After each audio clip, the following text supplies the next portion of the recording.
Hello, this is Wendy, and if you're watching this video, thank you for liking my blog, Pieces of My Heart. I've been considering in my heart things in the world around me that seem false. And if you pay attention, you will notice that almost everything seems false.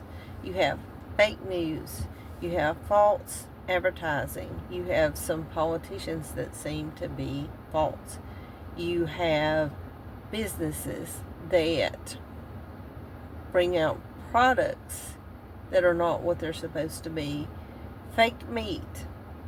But then you get into the church and you look at the church and you have false prophets and false teachers.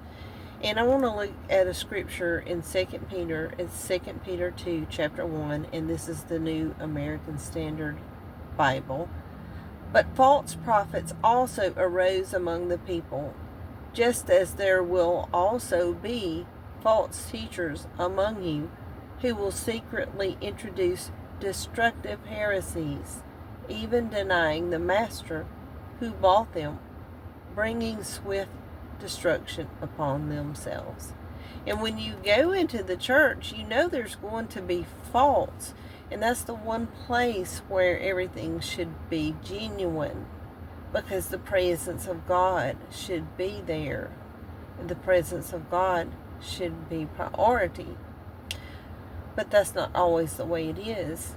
And as a Christian, when you go into the house of God, even if you are surrounded by falseness like Jesus was, he was surrounded by the Pharisees and the Sadducees.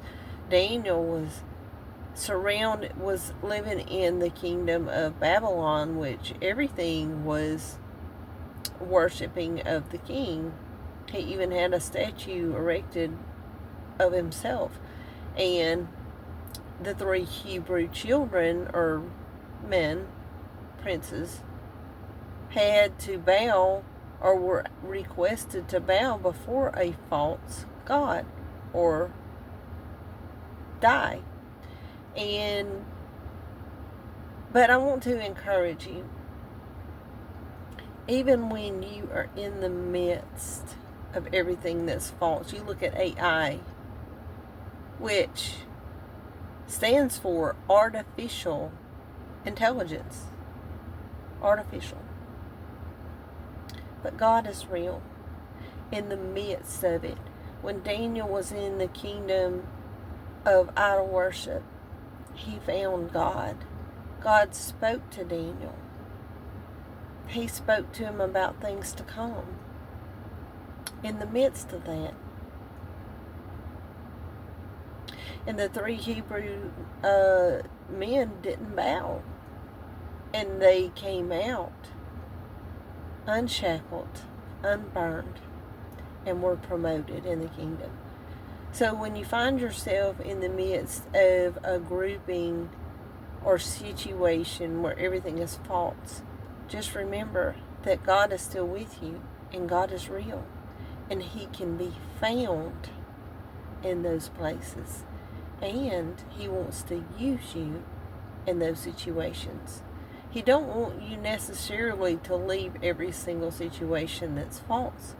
He wants you to represent him amongst them and make a difference. When Daniel came out of the lion's den, the king at the time praised God. He said, "Praise be to the God of Daniel, who is the true God." And so when you study that out, you realize God is going to get his glory. And if we want to be a part of that, then we need to represent him in the midst of false situations. I'd love to know your thoughts. Thank you for watching. Have a blessed day. It's all about Jesus.